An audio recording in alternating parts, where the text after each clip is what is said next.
टी20 world cup में team India ने पाकिस्तान को धो डाला। भारत के 176 रन के लक्ष्य का पीछा करते हुए 18 ओवर में 114 रनों पर सिमट गई पाकिस्तान की टीम। टॉस गंवाकर बल्लेबाजी करने उतरी भारतीय टीम ने 7 विकेट खोकर बनाए 175 रन। महज 1 रन के स्कोर पर लगा पहला झटका, लेकिन फिर ईशान किशन ने संभाल लिया मोर्चा। ईशान ने तिलक वर्मा के साथ 87 रनों की साझेदारी, 88 पर पहुंचाया टीम का स्कोर। ईशान 77 रन बनाकर हुए आउट। पाकिस्तान की तरफ से सईम अयूब ने हासिल किए सबसे ज्यादा 3 विकेट। सलमान, शाहीन और उस्मान ने लिया एक विकेट। पाकिस्तानी टीम ने बिना खाता खोले गवा दिया चौथी गेंद पर पहला विकेट। 13 रन के स्कोर तक गिर गए थे पाकिस्तान के 3 विकेट। भारत की तरफ से हार्दिक, जसप्रीत, अक्षर और वरुण ने हासिल की 2-2 विकेट, जबकि कुलदीप यादव और तिलक वर्मा ने किया एक शिकार। टूर्नामेंट में लगातार तीसरी जीत के साथ भारत की सुपर 8 में एंट्री। अब भारतीय टीम नीदरलैंड के खिलाफ 18 फरवरी को खेलेगी अपना अंतिम लीग मैच। भारत के धुरंधरों ने पाकिस्तानी टीम को बुरी तरह हराया। जीत के बाद पूरे देश में जश्न का माहौल। मुंबई, चेन्नई, कोलकाता में जमकर मना जश्न। पाकिस्तान के खिलाफ भारत की जीत के साथ ही शुरू हुआ देश में जश्न। घरों से लेकर चौराहों तक जश्न, आतिशबाजी, लगे इंडिया इंडिया के नारे। भारत की जीत पर देश भर में जश्न। कोटा, कोलकाता, जम्मू, कानपुर, अहमदाबाद सहित देश के कोने कोने में जीत पर झूमे लोग। टी20 वर्ल्ड कप के मैच में भारत ने पाकिस्तान को बुरी तरह हराया। भारत की जीत पर सूरत में जमकर जश्न, लोगों ने जमकर की आतिशबाजी, लहराया तिरंगा। पाकिस्तान के खिलाफ भारत की शानदार जीत पर मुरादाबाद में जश्न, जमकर की आतिशबाजी, कहा हमें पहले से ही उम्मीद थी जीतेगा भारत। भारत की शानदार जीत पर कोलंबो में भी जमकर जश्न, लोगों ने कहा हम चैंपियन इसलिए जीत की थी, उम्मीद से बचने के लिए पाकिस्तान टीम को खेलना ही नहीं चाहिए था। टीम इंडिया की जीत पर कोलंबो में लगे टीम इंडिया के नारे। भारतीय फैंस ने जमकर की ईशान की तारीफ, तंज कसते हुए कहा इंडिया को जिताने के लिए खेल रहे थे पाकिस्तानी खिलाड़ी। भारत की जीत से कोलंबो में निराश नजर आए पाकिस्तानी फैंस। बोले टीम ने किया शर्मिंदा, बेहतर होता कि हम खेलते ही नहीं, या तो फिर हो जाती बारिश। पाकिस्तानी समर्थकों ने कहा सिफारिश से नहीं, मेहनत कर टीम में पहुंचे भारतीय खिलाड़ी। बाबर आजम हो रिटायर, आज भी विराट कोहली इनसे खेलेगा बेहतर। पाकिस्तान की हार पर बोले पाकिस्तानी फैंस, मकबूल लगता है हार अब बना एक रूटीन, कम से कम पाकिस्तानी टीम से टक्कर देने की थी उम्मीद। हार पर फैंस के साथ पाकिस्तानी पत्रकार भी दिखे निराश। किरना साज ने कहा हार के लिए टीम सिलेक्शन और बैटिंग जिम्मेदार। पाकिस्तान की हार पर बोली पाकिस्तानी एंकर हुदा शाह, लग रहा था कि होनी है बेइज्जती, लेकिन इस कदर बेइज्जती, इतने निकम्मे प्लेयर, अच्छा था कि मैच नहीं खेलने का फैसला वापस नहीं लेते। भारत से करारी हार के बाद बोले पूर्व पाकिस्तानी क्रिकेटर कामरान अकमल, ऐसी है पाकिस्तानी टीम की भारत की सी टीम से भी हार जाएंगे, क्योंकि भारतीय टीम में खिलाड़ी सिफारिश से नहीं आते। पूर्व पाकिस्तानी क्रिकेटर शोएब अख्तर ने कहा शतक लगाने आए थे ईशान किशन, वर्ल्ड कप जीतने आई है टीम इंडिया, क्रिकेट में पाकिस्तान बहुत पीछे छूटा। पाकिस्तान के खिलाफ भारत की शानदार जीत, ईशान की मां ने दी बधाई, कहा खुशी है कि अपनी टीम इंडिया जीती, उम्मीद है आगे भी वो ऐसा ही खेलेंगे। भारत की जीत पर कुलदीप यादव के कोच कपिल देव पांडे ने कहा यह जीत हमारे लिए बहुत बड़ी, हमारा बैटिंग लाइन बहुत स्ट्रॉन्ग। कोलंबो में भारत ने पाकिस्तान को दी करारी शिकस्त। भारत की जीत पर दिल्ली पुलिस का पोस्ट लिखा गलत जगह यू टर्न लोगे तो यूं ही मुंह की खाओगे। टीम इंडिया की जीत पर केंद्रीय गृह मंत्री अमित शाह ने दी बधाई, लिखा बदल सकता है फॉर्मेट, जगह और तारीखें, लेकिन एक जैसा रहता है इंडिया पाकिस्तान मैच का नतीजा। टी20 वर्ल्ड कप के मैच में भारत की जीत पर बोले बीसीसीआई उपाध्यक्ष राजीव शुक्ला, इतने ज्यादा रनों से पाकिस्तान से जीतना बहुत बड़ी उपलब्धि, हमें वर्ल्ड कप भी है जीतने का विश्वास। कोलंबो के मैच में भारत पाकिस्तान के खिलाड़ियों के बीच नहीं हुआ हैंडशेक। कांग्रेस नेता राशिद अली बोले हमारे कप्तान का कद हमारे विदेश मंत्री से ज्यादा बढ़ा, विदेश मंत्री को होना चाहिए शर्मिंदा। टी20 वर्ल्ड कप में आज 3 अहम मुकाबले, दिल्ली में अफगानिस्तान और यूएई, कोलकाता में इंग्लैंड और इटली, श्रीलंका के पलकेले में होगा ऑस्ट्रेलिया और श्रीलंका का मुकाबला। दिल्ली में आज से इंडिया एआई इम्पैक्ट समिट 2026 की शुरुआत, प्रधानमंत्री मोदी नई दिल्ली के भारत मंडपम में करेंगे उद्घाटन, 20 देशों के नेता समिट में होंगे शामिल। दुनिया भर की बड़ी टेक कंपनियों के सीईओ और उनके मालिक होंगे शामिल। 40 से अधिक सीईओ भी इस महामंच पर तकनीक पर करेंगे चर्चा। देश में एआई पर होने जा रहा है सबसे बड़ा आयोजन। इंडिया एआई इम्पैक्ट समिट को देखते हुए कड़ी सुरक्षा व्यवस्था। दिल्ली पुलिस ने G20 की तर्ज पर किए सुरक्षा के पुख्ता इंतजाम। 4000 कर्मियों को ट्रैफिक संभालने की जिम्मेदारी। दिल्ली एआई इम्पैक्ट समिट को देखते हुए कोर्ट ने वकीलों को दी छूट। 20 फरवरी तक वीडियो कॉन्फ्रेंसिंग से पेश होने की इजाजत। यातायात जाम की आशंकाओं को देखते हुए फैसला। विकसित भारत पर पीएम मोदी ने कहा, भारत के विकास में महिलाओं की सबसे महत्वपूर्ण भूमिका होगी। भारतीय महिलाएं विज्ञान और टेक्नोलॉजी के क्षेत्रों का कर रही हैं नेतृत्व। पीएम मोदी ने एक इंटरव्यू में कहा, मजबूरी में नहीं लाया गया बजट, ये तैयारी और प्रेरणा से उपजा। हम तैयार है वाला पल है। बजट के जरिए निवेशकों का भरोसा किया गया कायम। पीएम मोदी ने यूपीए सरकार के कार्यकाल पर किया प्रहार। कहा, पिछली सरकार के समय देश में था आर्थिक कुप्रबंधन। पिछली सरकार ने देश को आत्मविश्वास के साथ बातचीत करने की हालत में नहीं छोड़ा था। पीएम मोदी के यूपीए सरकार पर प्रहार के बाद कांग्रेस का पलटवार। जयराम रमेश बोले, पीएम जानते हैं कि इस साल का बजट फीका है, निवेशक नहीं हो रहे हैं आकर्षित।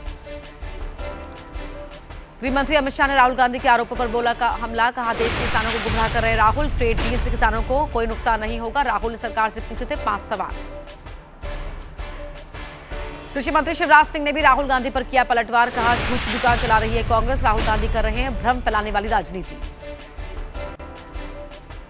कांग्रेस नेता सचिन पायलट बोले, पूरे देश में अजीब सा है माहौल। केंद्र और राजस्थान का बजट देखा, लोगों को जागरूक होने की है आवश्यकता। अमेरिका से ट्रेड डील से किसानों को होगा नुकसान।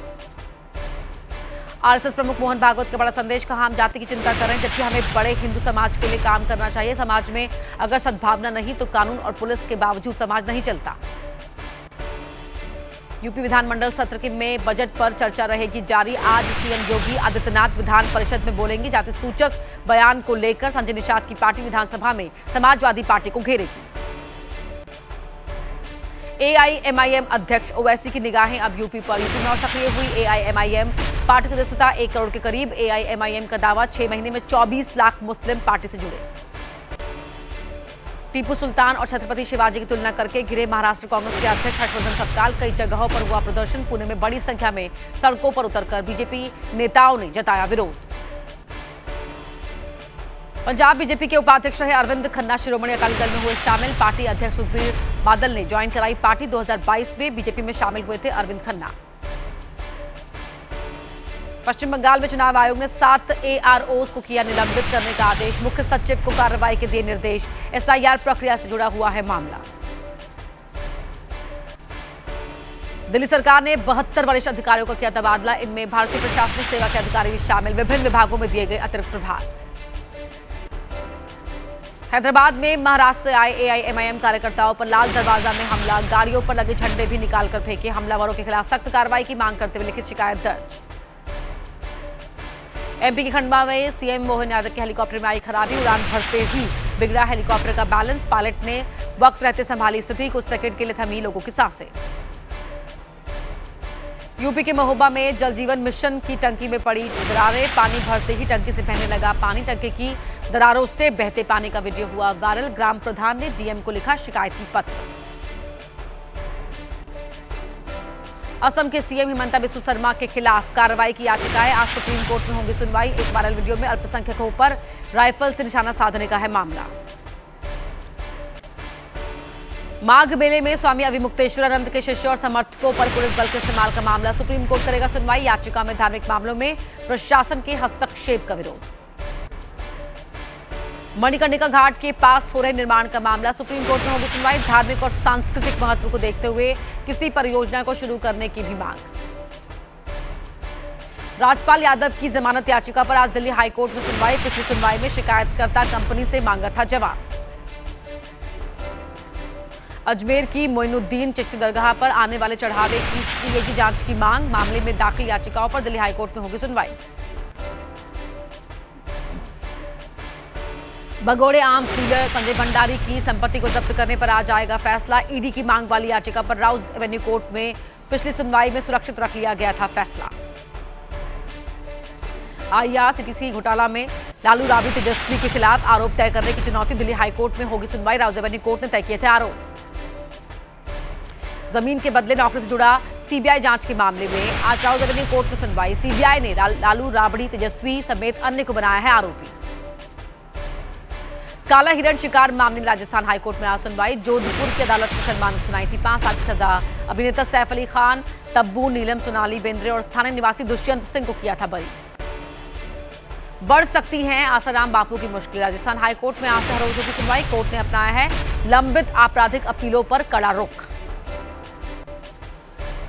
एमपी के इंदौर में पहली मंजिल से नीचे गिरी महिला, गंभीर हालत में अस्पताल में इलाज जारी। कपड़े सुखाने के दौरान पैर फिसलने से हुआ हादसा। बिहार के रोहतास में मानव तस्करी का पर्दाफाश। गरीब परिवार को शादी का झांसा देकर राजस्थान ले जाई जा रही थी लड़की, 4 गिरफ्तार। दिल्ली में मिला महिला का शव। पुलिस के मुताबिक शरीर पर हैं चोट के निशान। पूर्वी दिल्ली के अमर कॉलोनी इलाके की है घटना। समस्तीपुर में बच्चों के बीच हुए विवाद में युवक की पीट कर हत्या। घटना के बाद गांव वालों ने जमकर किया हंगामा। कई थाना की पुलिस मौके पर पहुंची, जांच शुरू की। गोरखपुर में युवक की गोली मारकर हत्या। घर से बुलाकर ले गए और मार दी गोली। दोस्तों पर है हत्या का आरोप। जबलपुर में खेत में मिला लड़की का शव। सिर कुचलकर हत्या किए जाने की आशंका। पुलिस की युवती की पहचान कराने में जुटी। सीधी में मंदिर के पुजारी की निर्मम हत्या। मंदिर से पूजा करके बाइक से लौट रहे थे घर। 20 रास्ते में आरोपी ने दिया घटना को अंजाम। बवाना में व्यापारी वैभव गांधी की हत्या का मामला। पुलिस ने 5 आरोपियों को किया गिरफ्तार। आरोपियों ने लूट के इरादे से वारदात को दिया था अंजाम। शिवपुरी का वकील संजय सक्सेना हत्याकांड मामला। पुलिस ने मुठभेड़ के बाद एक को किया गिरफ्तार। अन्य आरोपी की तलाश जारी। लखीसराय में पूजा के लिए फूल तोड़ने गई 8 साल की बच्ची के साथ दुष्कर्म। 45 साल के शख्स पर आरोप। पुलिस ने आरोपी को अरेस्ट किया। शराबबंदी वाले बिहार में शराब के अवैध कारोबार का अजब गजब जुगाड़। मोतिहारी में नए बन रहे शौचालय की टंकी से मिली भारी मात्रा में शराब। पुलिस भी रह गई दंग। आरोपी की तलाश जारी। यूपी के अमेठी प्रतापगढ़ हाईवे पर हादसा। एसपी नेता की मौत। चलती कार पर गिरा था भारत पेट्रोलियम का पोल बोर्ड। खड़ा करते समय असंतुलित हो गया था पोल। लुधियाना में ओवरलोड ट्रक से गिरी गेहूं की भारी भरकम बोरियां। एलिवेटेड पुल से नीचे गुजर रही गाड़ियों पर गिरी बोरी। चपेट में आई 2 कारें और दुकानें। बिहार में कटिहार जिला के कुर्सेला बाजार हाट में भीषण आग। 200 दुकानों में रखा सामान खाक। करोड़ों रुपए के नुकसान की आशंका। प्रदेश में कल 17 फरवरी को तारिक रहमान लेंगे प्रधानमंत्री पद की शपथ। भारत पाकिस्तान समेत 13 देशों को भी न्योता। लोकसभा स्पीकर ओम बिरला और विदेश सचिव विक्रम मिस्री शपथ ग्रहण में होंगे शामिल। जमात इस्लामी के सहायक महासचिव और नेता एहसानुल महबूब जुबैर ने कहा, भारत में अमान दोनों हमारे पड़ोसी नहीं, हम चाहते हैं बांग्लादेश पड़ोसियों सहित सभी देशों के साथ बनाए रखे सम्मानजनक संबंध। जमात इस्लामी ने बांग्लादेश के चुनावी परिणामों को दी चुनौती। 32 सीट पर गलत तरीके से हराने का किया दावा। निर्वाचन आयोग से 32 निर्वाचन क्षेत्रों में मतों की पुनर्गणना कराने की मांग।